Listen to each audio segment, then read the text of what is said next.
أعوذ بالله من الشيطان الرجيم. بسم الله الرحمن الرحيم. الحمد لله رب العالمين الرحمن الرحيم مالك يوم الدين. إياك نعبد وإياك نستعين. اهدنا الصراط المستقيم صراط الذين أنعمت عليهم غير المغضوب عليهم ولا الضالين. آمين. صدق الله العظيم. شروع کرتا ہوں میں اللہ کے نام سے جو بے حد مہربان نہایت رحم والا ہے۔ جملہ تعریفات اللہ تعالیٰ کے لیے خاص ہیں جو تمام جہانوں کا یعنی ہر عالم کا رب پالنے والا ہے، پروردگار ہے، پالنہار ہے۔ الرحمن الرحیم نہایت مہربان ہے، رحمان ہے، رحیم ہے، بے حد اپنے بندوں پر رحم و کرم کا، ساری مخلوقات پر رحم و کرم کرنے والا ہے۔ مالک یوم الدین روز جزا کا مالک ہے۔ یوں تو مالک ہر روز ہے وہ، لیکن بطور خاص یوم جزا یعنی عدالت کے دن کا مالک ہے، قیامت کے دن کا مالک ہے۔ ایاک نعبد و ایاک نستعین، اس آیت کی آج تفسیر ہونی ہے۔ ربوبیت کا ذکر ہوا، رحمت کا ذکر ہوا، عدالت کا ذکر ہوا۔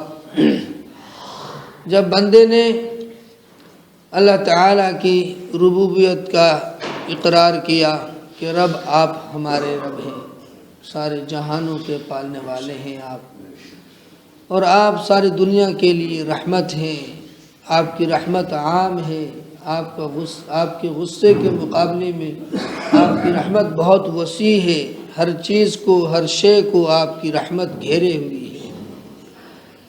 اور کل قیامت میں بھی اللہ تعالیٰ کی رحمت جس کے اوپر پڑے گی وہ بخش دیا جائے گا اور جہنم سے بچا کر جنت میں داخل کر دیا جائے گا۔ عدالت کا دن اللہ تعالیٰ نے رکھا اسی لیے ہے تاکہ یہ دنیا جو دار الاسباب ہے، دار المحن ہے، اور یہ آخرت کی تیاری کے لیے دنیا کو اللہ تعالیٰ نے بنایا ہے۔ پھر انبیاءوں کا سلسلہ شروع کیا ہے، اس کے بعد لوگوں کا سمجھانا ہے، پھر کچھ لوگوں کا ایمان کی طرف آنا ہے، نبیوں کی بات کا ماننا ہے۔ جنہوں نے مان لیا نبیوں کی بات کو، قرآن کو مان لیا، اللہ کو مان لیا، اللہ کے رسولوں کو مان لیا، اور اپنی زندگی کی اصلاح کر لی، تو پھر اللہ تعالیٰ اس کے لیے اعزاز و اکرام کا ایک انتظام کرے گا، اس کے لیے دسترخوان بچھائے گا، اس کے لیے جنت سجائے گا۔ اور جو لوگ انبیاءوں کی باتوں سے مکر گئے، قرآن کو ٹھکرا دیا اور دین ایمان سے بہت دور جا پڑے، ان کے لیے اللہ تعالیٰ نے ایک برا ٹھکانہ یعنی جہنم بنا رکھا ہے۔ اللہ ہم سب کی حفاظت کرے۔ وہاں دودھ کا دودھ اور پانی کا پانی انصاف ہوگا۔ حتیٰ کہ آتا ہے روایت میں، نبی پاک علیہ الصلاۃ والسلام نے ارشاد فرمایا کہ جب قیامت قائم ہوگی تو جو سینگ والی بکری دنیا میں اگر کسی بنا سینگ کی بکری کو انہوں نے مارا ہوگا تو اللہ تعالیٰ اس کا بھی انصاف دلائیں گے، گویا جانوروں تک کو انصاف ملے گا۔ پھر جانور چونکہ مکلف نہیں ہیں اس لیے ان کو مٹی بنا دیا جائے گا۔ اسی کے منظر کو اللہ تعالیٰ نے قرآن کریم میں بیان فرمایا ہے کہ جب کافر لوگ دیکھیں گے جانوروں کو مٹی ہوتے ہوئے تو وَيَقُولُ الْكَافِرُ يَا لَيْتَنِي كُنْتُ تُرَابًا، وہ بھی تمنا کریں گے کہ اے کاش ہم بھی مٹی ہی ہو جاتے، ہم سے بھی کوئی حساب کتاب نہ ہوتا۔ لیکن جنات اور انسان کو اللہ تعالیٰ نے مکلف بنایا ہے کہ جو باتیں تم کو بتائی گئی ہیں ان باتوں پہ اگر تم نے عمل کر لیا تو تو تھوڑا عمل کرو گے اللہ تعالیٰ بہت زیادہ جزا دے گا اس کی، اور اگر تم مکر جاؤ گے تو پھر اللہ تعالیٰ کی پکڑ ہے بہت زبردست۔ نعبد عبادت سے مشتق ہے، یعنی عبادت کرتے ہیں ہم۔ نستعین استعانت سے مشتق ہے، یعنی مدد چاہتے ہیں ہم۔ عبادت بندگی اللہ تعالیٰ کو بہت پسند ہے، اس لیے نبی آخر الزماں جناب محمد الرسول اللہ صلی اللہ علیہ وسلم کو اللہ تعالیٰ نے جگہ بجگہ بندہ کہہ کر پکارا ہے۔ وَإِن كُنتُمْ فِي رَيْبٍ مِّمَّا نَزَّلْنَا عَلَىٰ عَبْدِنَا فَأْتُوا بِسُورَةٍ مِّن مِّثْلِهِ، کہ اے انکار کرنے والو، قرآن کریم کے نزول کے بعد اگر تمہیں اس پر شک و شبہ ہے، تمہیں کوئی تردد ہے، تو جو ہم نے اپنے بندے عبدنا اپنے بندے محمد صلی اللہ علیہ وسلم پر اتارا ہے، اس میں اگر کوئی تردد ہے، کوئی شک ہے، تو تم لاؤ اس کے مقابلے میں کوئی کتاب پیش کرو، کوئی سورت پیش کرو، کوئی آیت پیش کرو۔ اللہ فرماتے ہیں ایک جگہ وَاعْبُدْ رَبَّكَ حَتَّى يَأْتِيَكَ الْيَقِينُ، اور آپ عبادت کرتے رہیے دنیا کے چھوڑنے تک، یقین کا وقت یعنی موت کے وقت تک اللہ کو یاد کرتے چلے جائیے۔ ایک جگہ فرمایا سبحان الذی اسری بعبدہ، یعنی کہ پاک ہے وہ ذات جس نے اپنے بندے محمد صلی اللہ علیہ وسلم کو مسجد حرام سے مسجد اقصی لے گئے۔ جگہ بجگہ اللہ تعالیٰ نے بندگی کا ذکر کیا ہے، اور بندہ ہونا یہ اللہ تعالیٰ کو بہت پسند ہے، اس لیے اللہ تعالیٰ نے بندگی کو بہت پسند کیا ہے، جس کو عاجزی بولتے ہیں، اس کو اللہ تعالیٰ کے سامنے بالکل اپنے آپ کو ذلیل کرنا بولتے ہیں۔ ایک جگہ عیسیٰ علیہ السلام کے بارے میں اللہ تعالیٰ ارشاد فرماتے ہیں قرآن کریم میں کہ لن یستنکف المسیح ان یکون عبدا للہ ولا الملائکۃ المقربون ومن یستنکف عن عبادتہ ویستکبر فسیحشرهم الیہ جمیعا، کہ عیسیٰ علیہ السلام کو اس میں کوئی عار نہیں ہے کہ ان کو بندہ کہا جائے۔ اگر ان کو تم بندہ کہو، چونکہ نصارہ نے ان کو اللہ کا بیٹا کہا، وقالت الیہود عزیر ابن اللہ وقالت النصارى المسیح ابن اللہ، کہ یہود نے تو عزیر کو اللہ کا بیٹا کہا جو اللہ کے پیغمبر ہیں، اور نصارہ نے جو وہ عیسیٰ علیہ السلام کو اللہ کا بیٹا کہا۔ آج بھی عیسائیوں کا یہی مذہب ہے کہ وہ اللہ تثلیث یعنی تین چیزوں کے ملنے کے بعد جب جا کر ایک اللہ بنتا ہے، ایک خدا بنتا ہے۔ وہ کیا ہے؟ مریم علیہ السلام، عیسیٰ علیہ السلام اور اللہ تعالی، تینوں کے مجموعے کا نام انہوں نے اللہ رکھا ہے۔ اور ہم کیا کہتے ہیں؟ اللہ ایک ہے، اللہ کے ساتھ کوئی ساجی اور شریک نہیں۔ لم یلد ولم یولد، نہ اس نے کسی کو جنا ہے نہ وہ کسی سے جنا گیا ہے، وہ تنہا ہے، اکیلا ہے، ہمیشہ سے ہے اور ہمیشہ رہے گا۔ یہی وجہ ہے کہ نبی آخر الزماں جناب محمد الرسول اللہ صلی اللہ علیہ وسلم کی جب وفات ہوئی تو صحابہ کرام میں بڑی پریشانی ہوئی۔ آپ نے بارہا سنا ہوگا کہ مسجد نبی علیہ صاحبہ الصلاۃ والسلام میں عمر فاروق رضی اللہ تعالی عنہ ننگی تلوار لے کر کھڑے ہو گئے تھے۔ فرمایا کوئی یہ نہ کہے کہ محمد کا انتقال ہو گیا ہے، اگر کسی نے اس بات کا اعلان کیا کہ محمد صلی اللہ علیہ وسلم کا انتقال ہو گیا ہے تو میں اس کی گردن اڑا دوں گا۔ چنانچہ ابو بکر صدیق رضی اللہ تعالی عنہ کہیں تشریف لے گئے تھے، آپ جب واپس تشریف لاتے ہیں انہوں نے دیکھا کہ حالات بہت پرخطر ہیں، صحابہ بالکل بے قابو ہوئے جا رہے ہیں۔ عمر فاروق تو بہت زیادہ ہی محبت میں ایسے سرشار تھے کہ بہت زیادہ پریشان تھے، تو ابو بکر صدیق رضی اللہ تعالی عنہ ممبر پر تشریف لے گئے اور آپ نے لوگوں کو اعلان کیا، لوگوں کو ندا دی، آواز دی اور آپ نے فرمایا کہ وما محمد الا رسول قد خلت من قبلہ الرسل افإن مات او قتل انقلبتم علی اعقابکم، کہ اے لوگوں سنو، محمد صلی اللہ علیہ وسلم اللہ کے ایک بندے تھے، ایک رسول تھے، ان کا انتقال ہو جاتا ہے، انتقال ہو گیا، اس سے پہلے بھی انبیاء آئے، سب دنیا سے چلے گئے، اور اگر محمد صلی اللہ علیہ وسلم بھی دنیا سے چلے گئے تو کیا تم لوگ اللہ تعالیٰ کی عبادت سے مکر جاؤ گے؟ تم جس کی بندگی کرتے ہو، اللہ تعالیٰ کی بندگی کرتے ہو، وہ اللہ کی ذات ہمیشہ سے ہے اور ہمیشہ رہے گی۔ عمر فاروق فرماتے ہیں رضی اللہ تعالیٰ عنہ کہ مجھے ایسا لگا کہ جیسے یہ آیت ابھی اتری ہو، ابھی۔ معلوم ہوتا ہے کہ بندگی ایک ایسی چیز ہے کہ محبت میں اگر کوئی انسان سرشار ہو کر غفلت میں پڑ جاتا ہے اور وہ افراط و تفریط کا شکار ہو جاتا ہے، کوئی بیٹا بنا لیتا ہے، کوئی قبر کی پوجا کرنے لگتا ہے، کوئی چادر چڑھانے لگتا ہے، کوئی پھول ڈالنے لگتا ہے، تو یہ شرک کی ایک بو ہے، اور اس کو ہم شریک کہہ رہے ہیں اپنی دانست میں، اپنی سمجھ میں، کہ گویا اللہ تعالیٰ کو ہم ڈائریکٹ پکاریں گے تو اللہ تعالیٰ نعوذ باللہ نہیں سنیں گے، جبکہ قرآن اعلان کرتا ہے استعینوا بالصبر والصلاۃ، اللہ تعالیٰ سے تم مدد چاہو نماز کے ذریعے سے، صبر کے ذریعے سے۔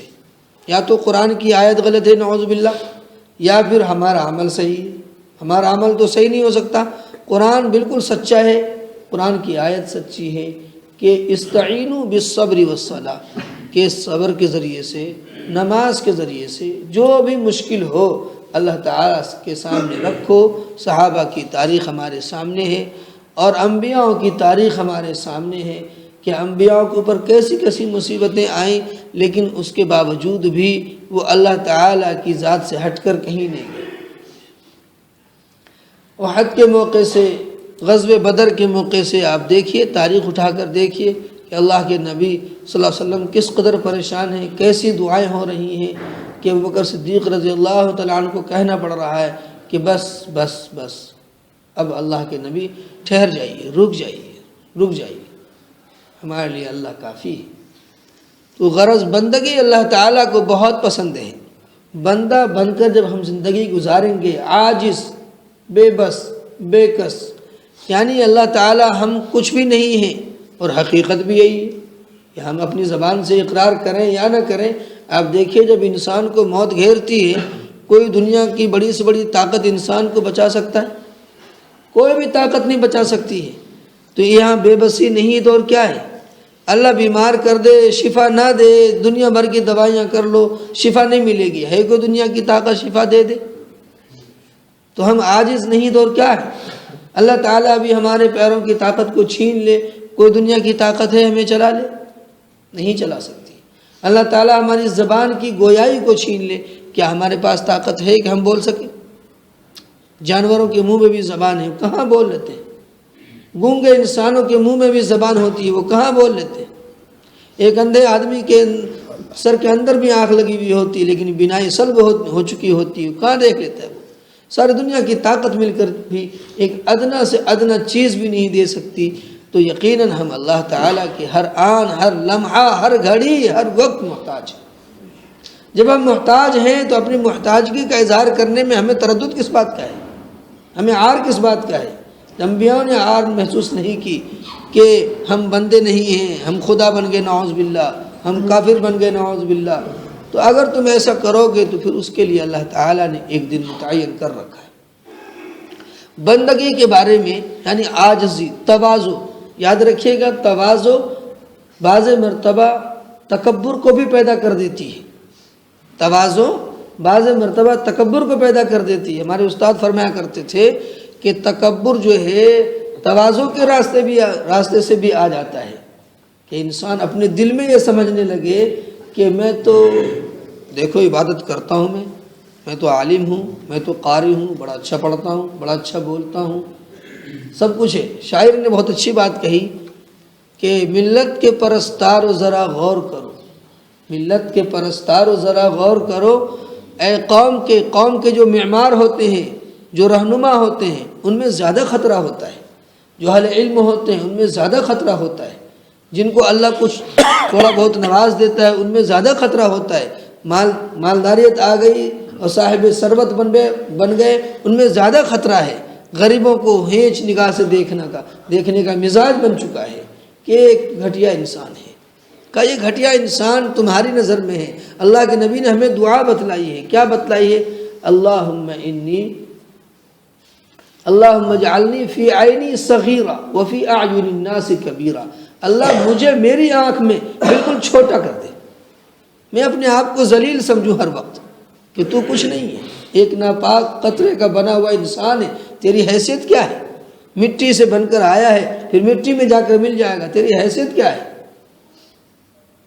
تو یہ انسان سوچے، ہر وقت دعا کرے اللہ سے، ہر دعا میں اللہم اجعلنی فی عینی صغیرہ، اے اللہ مجھے میری آنکھ میں چھوٹا بنا دے، لوگوں میں میری قدر کو بڑھا دے، تاکہ لوگ تو قدر کی نگاہ سے دیکھیں، اس معنی کر تاکہ ہم سے استفادہ کر سکیں۔ لیکن ہم اپنی نگاہ میں اگر بڑے بن جائیں گے تو پھر لوگوں کی نگاہ میں ہم ذلیل ہو جائیں گے۔ تو من تواضع للہ رفعہ اللہ، جو اللہ کے لیے جھک جاتا ہے اللہ تعالیٰ اس کو بلند کر دیتا ہے۔ آپ اٹھائیے تاریخ کو، پڑھیے فتح مکہ کی تاریخ کو کہ نبی آخر الزمان صلی اللہ علیہ وسلم کو جب مکے سے دھکے دے کر نکالا گیا، مجبور کیا گیا، روایت میں آتا ہے کہ اللہ کے نبی صلی اللہ علیہ وسلم جب مکے سے نکل رہے تھے آپ بار بار مڑ کر مکے کو دیکھتے تھے اور آپ نے ارشاد فرمایا کہ مکہ تیری مٹی سے مجھے بہت محبت ہے، اگر میری قوم مجھے مکے سے نکلنے پر مجبور نہیں کرتی تو میں تجھے نہیں چھوڑتا۔ اس قسم پرسی کے عالم میں میرے اور آپ کے آقا جناب محمد رسول اللہ صلی اللہ علیہ وسلم مکے کو چھوڑنے پر مجبور ہوتے ہیں، غار ثور میں 3 دن چھپتے ہیں، لیکن آپ یاد کیجئے اس گھڑی کو جب ہمارے نبی صلی اللہ علیہ وسلم 10 سال کے بعد، 8 سال کے بعد یا 10 سال کے بعد سن 10 ہجری میں جب مکہ فتح ہوتا ہے، سن 8 ہجری میں جب مکہ فتح ہوتا ہے اور آپ صلی اللہ علیہ وسلم مکے میں شاہانہ انتظام کے ساتھ، شاہانہ شان و بان کے ساتھ جب داخل ہوتے ہیں تو آپ کا سر تواضع سے جھکا ہوا تھا، آپ کا سر اٹھا ہوا نہیں تھا، بندگی کا ایسا اظہار تھا کہ دنیا نے کیا تاریخ دیکھی ہوگی اور کیا منظر دیکھا ہوگا۔ کتابوں میں آتا ہے میرے اور آپ کے آقا جناب محمد رسول اللہ صلی اللہ علیہ وسلم جس اونٹنی پر بیٹھے ہوئے تھے آپ اتنے جھک گئے تھے، اتنے جھک گئے تھے، اتنے جھک گئے تھے، کتابوں میں آتا ہے کہ آپ کا سر اونٹ کے کوہان سے مل رہا تھا۔ تواضع کا طریقہ سیکھ لو لوگو سراحی سے، یہ مہاجر مکی امداد اللہ مہاجر مکی رحمۃ اللہ علیہ کا شعر ہے تواضع کے بارے میں۔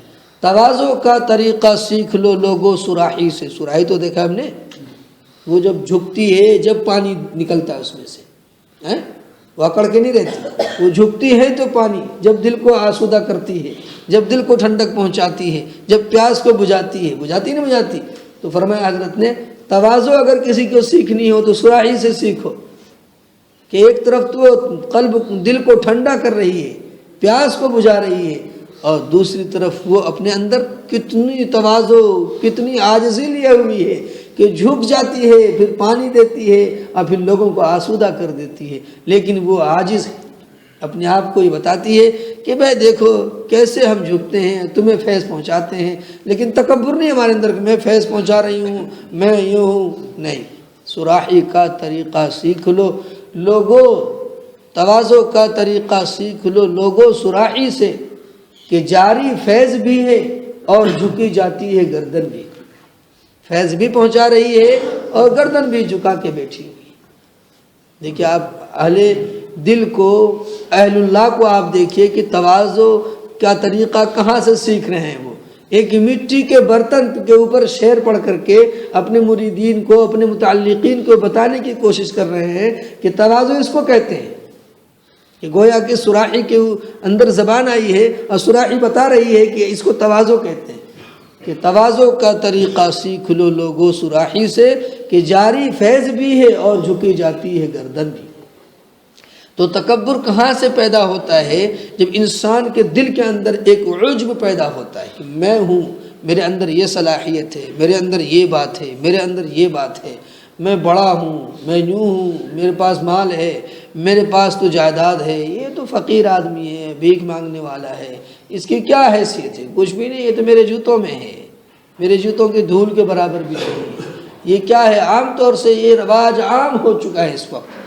یاد رکھیے گا، حدیث پاک میں آیا ہے، اللہ کے نبی نے واضح طور پر ارشاد فرما دیا ہے کہ جس کے دل میں رائی کے دانے کے برابر بھی تکبر ہوگا جنت میں نہیں جا سکتا۔ رائی کے دانے کے برابر، یہاں سراپا تکبر کا مجسمہ ہم بنے ہوئے ہیں، تو آپ بتائیے جنت کی تو ہوا بھی نہیں لگے گی۔ حدیث پاک میں کیا فرمایا کہ جس کے دل میں ذرہ برابر رائی کے دانے کے برابر بھی اگر تکبر ہوا تو وہ آدمی جنت میں نہیں جا سکتا، اس کے لیے جہنم مناسب ہے۔ تو اس لیے ہمیں اپنے دل کو ہمیشہ ٹٹولتے رہنا چاہیے۔ ایک شعر میں نے بھی شروع کیا تھا، ادھورا رہ گیا، ملت کے لیے، رہنما کے لیے، جس کو اللہ کوئی مقام دیتا ہے اس کے اندر عام طور سے یہ بات پائی جاتی ہے کہ اپنے متعلقین کو، اپنے نیچے والے کو، اپنے جو کام کرنے والے لوگ ہوتے ہیں ان کو وہ گردانتے نہیں ہیں۔ ہمارے نبی کے خادم ہیں حضرت انس رضی اللہ تعالی عنہ، نام یاد رکھیے، حضرت انس رضی اللہ تعالی عنہ، بہت چھوٹی عمر میں اللہ کے نبی کی خدمت میں آ گئے تھے وہ۔ حضرت انس خود فرماتے ہیں کہ میں نے اپنے پیغمبر محمد صلی اللہ علیہ وسلم کی متواتر 10 سال تک خدمت کی۔ کتنے سال تک؟ 10 سال تک خدمت کی۔ ان 10 سالوں کی مدت میں میرے نبی نے مجھ سے کبھی یہ نہیں فرمایا کہ تم نے یہ کام کیوں نہیں کیا اور تم نے یہ کام کیوں کر دیا۔ 10 سالوں میں ایک طرف تو ہمارے آقا کا یہ کردار ہے اور ہمارے آقا کے یہ اخلاق ہے، ایک طرف ہمارا رویہ ہے، اپنے جو نیچے کام کرنے والے لوگ ہوتے ہیں، مزدور ہیں، جو ہمارے نیچے انڈر میں کام کرنے والے ہیں، ان کے ساتھ ہمارا رویہ ہوتا ہے۔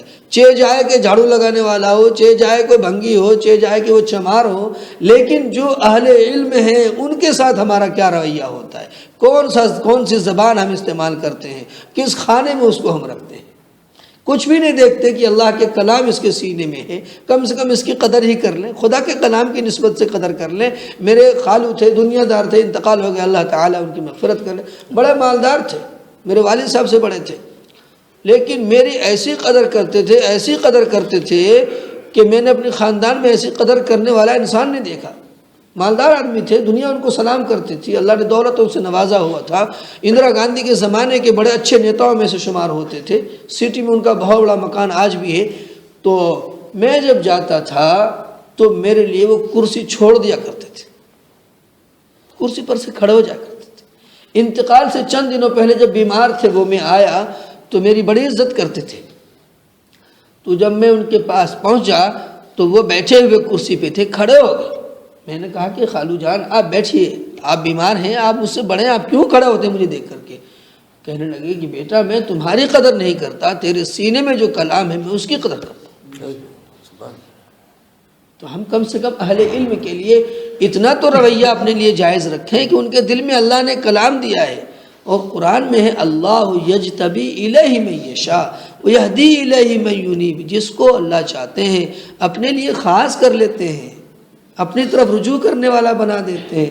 ایک جگہ اللہ فرماتے ہیں ثم اورثنا الکتاب الذی نصطفینا من عبادنا، ہم نے اپنے کچھ بندوں میں سے، سارے بندوں میں سے کچھ بندوں کو ہم نے چنا ہے کہ ان کے دل کو، ان کے سینے کو اپنی کتاب کی حفاظت کے لیے، اپنی شریعت کی حفاظت کے لیے، اپنے دین کی حفاظت کے لیے چن لیں ہم، پھر وہ دنیا کی رہبری کرنے پر آ جائے، دنیا والوں کو بتائے۔ آج اگر ہمارے ماں باپ ہمارے ساتھ محنت نہیں کرتے، ہمیں اس لائن میں نہیں ڈالتے، تو ہم بیٹھ کر آپ کو کیا چیز بتاتے، ہماری کیا قدر ہوتی؟ یہ قرآن ہی کی تو برکت ہے کہ جو آج آپ بیٹھے ہیں، خاموش، ہم سے بڑے ہیں، ہم سے اچھے ہیں، ہم سے بزرگ ہیں، لیکن آپ ایک کان لگائے ہوئے، جسم آپ کا کان بنا ہوا ہے، پورا جسم کان بنا ہے، اور آپ ہیں کہ اللہ رسول کی بات سننے پر تلے ہوئے ہیں، لگے ہوئے ہیں، جھکے ہوئے ہیں۔ ایسا کیوں ہو رہا ہے؟ قرآن ہی کی تو برکت ہے۔ کیوں نہ ہم قرآن ہی کی نسبت کو سمجھ کر کے اہل تدین کی عزت کرنے والے بن جائیں، دلوں کو صاف کر لیں اپنے۔ تو کہا کہ دلوں میں، شاعر نے کہا کہ دلوں میں میل جمتا جا رہا ہے، ہم ہیں کہ چہرے دھو رہے ہیں، کریم لگا رہے ہیں یہاں پہ کلے چمک جائیں، اور دل سیاہ ہوا پڑا ہے۔ دلوں میں میل جمتا جا رہا ہے، ہم ہیں کہ چہرے دھو رہے ہیں، ایک جگہ شاعر نے کہا کہ ضرورت ہے قدورت بھی دلوں سے صاف ہو جائے، ضرورت ہے قدورت بھی دلوں سے صاف ہو جائے، فقط سر کے جھکانے سے خدا راضی نہیں ہوتا، سر کے جھکانے سے خدا راضی نہیں ہوتا ہے۔ بندگی جب آدمی لے آتا ہے اپنے اندر، عاجزی کو پیدا کر لیتا ہے اپنے اندر، مسکنت کو لے آتا ہے اپنے اندر، تواضع کو بھر لیتا ہے، پھر اللہ اٹھاتا ہے۔ حدیث ہے یہ، من تواضع للہ، اللہ کے لیے جھکا دو، صبر کر لو، برداشت کر لو، پی جاؤ اپنے غصے کو، تو اللہ تعالیٰ اٹھائے گا تمہیں۔ شعر پورا کر لو، وقت قریب ہو رہا ہے اور بات ادھوری ہے۔ نعبد، یہ بندگی کے اوپر بات چلی ہے اور چلے گی انشاءاللہ۔ ابھی فرمایا کہ ملت کے پرستار ذرا غور کرو، ہر انسان کے لیے جو رہنما بننا چاہتا ہے، جس کو اللہ نے کچھ فوقیت دی ہے ماحول میں، معاشرے میں، ملت کے پرستار ذرا غور کرو، اے قوم کے معمار ذرا غور کرو۔ ملت کو عمل چاہیے، تقریر نہیں۔ ملت کو کیا چاہیے؟ عمل چاہیے، کہ بندہ کرتا کیا ہے، عمل کر کے دیکھا، بھاشن دے کے نہیں۔ ملت کو عمل چاہیے، تقریر نہیں۔ شہرت کے طلبگار ذرا غور کرو، اگر شہرت کی طلب ہے تو سمجھو کہ مایوسی ہاتھ آئے گی، اور تواضع اگر رکھو گے اور اللہ کے دین کی خدمت اللہ کے لیے کرتے رہو گے جیسے انبیاء نے کر کے دکھایا ہے، تو انشاءاللہ دنیا بھی بنے گی، آخرت بھی سنور جائے گی۔ اللہ تعالی ہمیں صحیح معنوں میں بندگی سکھا دے، صحیح معنوں میں ہمیں تواضع اپنے اندر پیدا کرنے والا بنا دے۔ اللہ تعالیٰ صحیح معنوں میں ہمیں عاجز کر دے، اپنے اندر ہم سوچنے والے بن جائیں۔ جھک کر چلنا، اس کو تواضع نہیں کہتے ہیں۔ ایک موقع پر ایک شخص جو ہے جھک کر کے چل رہا تھا، حضرت عمر فاروق رضی اللہ عنہ کی نگاہ پڑی، کہنے لگے یہ کون صاحب ہیں؟ کہنے لگے فلاں صاحب ہیں، فلاں قاری صاحب ہیں۔ آپ یاد کیجئے صحابہ ہی ہوں گے وہ یا تابعی ہوں گے؟ فرمایا کہ فلاں قاری صاحب ہیں، لوگوں نے بڑی عزت سے نام لیا۔ کہا اچھا۔ عمر فاروق ان کے پاس جاتے ہیں، انہوں نے ایک تھپڑ مارا اس کے سینے پہ، ہاتھ مارا اس کے سینے پہ، سیدھا کر دیا ان کو پکڑ کے۔ فرمایا کہ اے وہ شخص جو تیری چال اللہ نے بنائی ہے اسی چال پہ چل، دکھا مت لوگوں کو کہ میں متواضع ہوں۔ ایک انسان بزرگ ہو گیا، جھک گیا، وہ الگ چیز ہے۔ ایک آدمی اچھا خاصا چلنا آتا ہے، وہ خواہ مخواہ ایکٹنگ کر کے اپنے آپ کو تواضع دکھا رہا ہے، تو یہ بھی تکبر کی علامت ہے۔ عمر فاروق نے ان کو سیدھا کر دیا کہ سیدھا ہو جا۔ جھکنے کا نام تواضع نہیں ہے۔ اللہ کے نبی نے فرمایا ہے کہ تواضع التقوی ہا ہونا، تقوی دل میں ہوتا ہے۔ یہ جسامت پہ تو اس کا تھوڑا بہت اظہار ہوتا ہے شکل و شباہت سے، لیکن تقوی اصل دل میں ہوتا ہے۔ تو اس کا خیال رکھیں، دل کا ہمیشہ خیال رکھیں کہ ہمارے دل بہکنے نہ پائیں، اس میں تکبر نہ پنپنے پائے، عجب، حسد، بغض نہ پنپنے پائے، ورنہ پھر ہمارے بربادی کے لیے کوئی کسر باقی نہیں رہ جائے گی۔ اور بھی اس میں بہت ساری باتیں ہیں۔ بندگی سے متعلق ایک واقعہ سناؤں گا میں انشاءاللہ، بخاری شریف کے بہت زبردست واقعہ ہے۔ جس نے توبہ کی ہے اس کا انجام کیا ہوا ہے۔ مسئلے کے روح سے بتایا تھا کہ غسل میں 3 فرض ہیں، وضو میں 4 فرض ہیں، اور نماز میں 13 فرائض ہیں۔ کتنے ہیں نماز میں؟ 13۔ 7 تو شرائط ہیں جو نیت باندھنے سے پہلے، 6 ارکان ہیں، کل ملا کے یہ سب فرائض ہی کہلاتے ہیں۔ تو شرائط میں سے 3 یا 4 ہم نے آپ کو بتائے تھے۔ بدن کا پاک ہونا، نمبر 2 کپڑوں کا پاک ہونا، نمبر 3 جگہ کا پاک ہونا، اور نمبر 4 سطر کا چھپانا۔ سطر، مرد کا جو سطر ہے وہ ناف سے لے کر گھٹنے تک ہے، گھٹنے کے نیچے تک ہے، گھٹنے کھلے نہیں رہنے چاہیے ورنہ نماز نہیں ہوگی۔ اور عورت کا جو سطر ہے وہ صرف ہتھیلی کھلی رہے گی، بازار کے لیے نہیں، بازار کے لیے نہیں ہے، یہ نماز کے لیے۔ جب گھر میں پڑھ رہی ہیں جب یہ عالم دیکھیے، آج تو بس اللہ ہی مالک ہے ہماری عورتوں کا، تو یہ ہتھیلی کھلی اور یہ چہرہ نماز کے لیے کھلا اور یہ دونوں پیر کھلے، بس یہ نماز کے عالم میں۔ باقی پورا جسم عورت کا سطر ہے نماز کے لیے۔ اگر ہاتھ یہاں تک کھلا ہوا ہے اور دوپٹہ قاعدے کا نہیں ہے اور یہ ہاتھ بار بار کھل رہا ہے سجدہ کرنے سے، تو نماز نہیں ہوگی۔ عورت کو مسئلہ بتائیے، یہاں جو مسائل ہیں، جو باتیں موٹی موٹی ہیں، اس کا ذکر گھر میں بھی کیا کیجیے، عورتیں نہیں سن رہی ہیں لیکن ان تک بھی مسائل پہنچنے چاہیے۔ تو مرد کا سطر کیا ہے؟ تو ہم پورا کپڑا پہنتے ہیں، لیکن اگر کہیں ایسی جگہ ہم پھنس گئے، ایسی مجبوری آ گئی کہ کپڑا اتنا ہی ہے کہ ہم صرف تہمد ہی باندھ سکتے ہوں، تو نماز پڑھیں، یہ نہیں کہ ہم نے کرتا نہیں ہے، بنیان نہیں ہے تو نماز نہیں ہوگی، نماز ہو جائے گی مجبوری کے عالم میں۔ تو یہ ناف سے لے کر گھٹنے تک مردوں کا سطر ہے، اور عورتوں کو چہرہ، ہتھیلی اور پیر کو چھوڑ کر سارا جسم سطر ہے، حتیٰ کہ بال بھی سطر ہے۔ اگر بال بھی کھلے رہ گئے تو نماز نہیں ہوگی۔ اگر دبیز دوپٹہ نہیں ہے، موٹا دوپٹہ نہیں ہے، باریک دوپٹہ ہے، اس میں نماز پڑھ لی اور جسم کے سر کے بال نظر آ رہے ہیں، ہتھیلیاں اگر کھلی ہوئی، چھوٹی آستین کا کرتا ہے اور ہتھیلیاں نظر آ رہی ہیں، ہاتھ نظر آ رہے ہیں، کونیاں نظر آ رہی ہیں، تو نماز نہیں ہوں گی۔ بتا دیجئے عورتوں کی اس مسئلے کو کوتاہی ہوتی ہے اور کٹی آستین سے نماز پڑھتی ہیں، دوپٹہ چھوٹا ہوتا ہے، ہاتھ نکالنے میں ہاتھ جو ہے وہ ہاتھ دونوں کھل جاتے ہیں۔ تو اگر بتایا مسئلے کے روح سے، اگر سطر 3 بار سبحان اللہ کہنے کے بقدر کھلا رہ گیا تو نماز ٹوٹ گئی، نماز فاسد ہو گئی۔ ہمارے نوجوان بھی پینٹ یہاں باندھ لیتے ہیں، سجدے میں جاتے ہیں، سارا حساب کتاب برابر رہتا ہے۔ اگلے جو پیچھے نماز پڑھنے والے لوگ ہیں ان کی بھی نماز خراب ہوتی ہے، بیچارے کی نگاہ خراب ہوتی ہے، ان کی سوچ خراب ہوتی ہے، اور الگ سے ان کی وہ اسٹائلسٹ والی بھی ایسی پینٹ چلی ہوئی ہے کہ اب گھٹنے پہ پھاڑ کے آ رہے ہیں، سطر کو بھی پھاڑ دیا، یہ بھی اسٹائل ہے۔ گویا کہ نبی کا کوئی طریقہ نہیں رہا، بس یہود و نصارہ کا جو طریقہ چلا کہ وہ انسان کو برہنہ کر دے، ننگا کر دے، تو یہ اسٹائل میں آ گیا۔ جو مہذب اور سنجیدہ لباس ہے تو اس کا کوئی وقار نہیں ہے، اس کی کوئی وقت نہیں ہے۔ اللہ تعالی ہم سب کو صحیح سمجھ عطا فرمائے۔ الحمد للہ رب العالمین والصلاة والسلام علی سید المرسلین وصحبہ اجمعین۔ اے اللہ ہمارے بیٹھنے کو قبول فرما، کہنے سننے کو بے حد قبول فرما، اسلامی زندگی نصیب فرما، ایمان پر خاتمہ مقدر فرما۔ اے اللہ خاص فضل و عنایت کا معاملہ فرما، ہم تمام بیٹھنے والے اور جتنی دنیا میں ہمارے مسلمان بھائی ہیں اور بہنیں ہیں سب کی مغفرت فرما۔ اے اللہ اسلام پر ایمان پر خاتمہ مقدر فرما، ہمیں اسی طرح قرآن سے محبت، اور جو اہل علم حضرات ہیں جو دینی خدمات انجام دے رہے ہیں اے اللہ ان کے ساتھ ہمیں اچھا سلوک کرنے والا بنا دے۔ اے اللہ یہ لوگ دین کے داعی ہیں، دین کے سپاہی ہیں، تیرے گھر کی دیکھ ریکھ کرنے والے ہیں، اے اللہ ان کی قدردانی کی ہمیں توفیق عطا فرما۔ اے اللہ ان کی ضروریات کے تکفل کے بارے میں ہمیں سوچ رکھنے کی توفیق عطا فرما۔ دامے درمے قدمے ان کی رب کریم لوگوں کے دلوں میں یہ بات ڈال دے اے اللہ کہ وہ ان کو قدر کی نگاہ سے دیکھیں، اور ان کی وقتاً فوقتاً اے اللہ ان کی خبرگیری کرتے رہنے کی ہمیں توفیق عطا فرما۔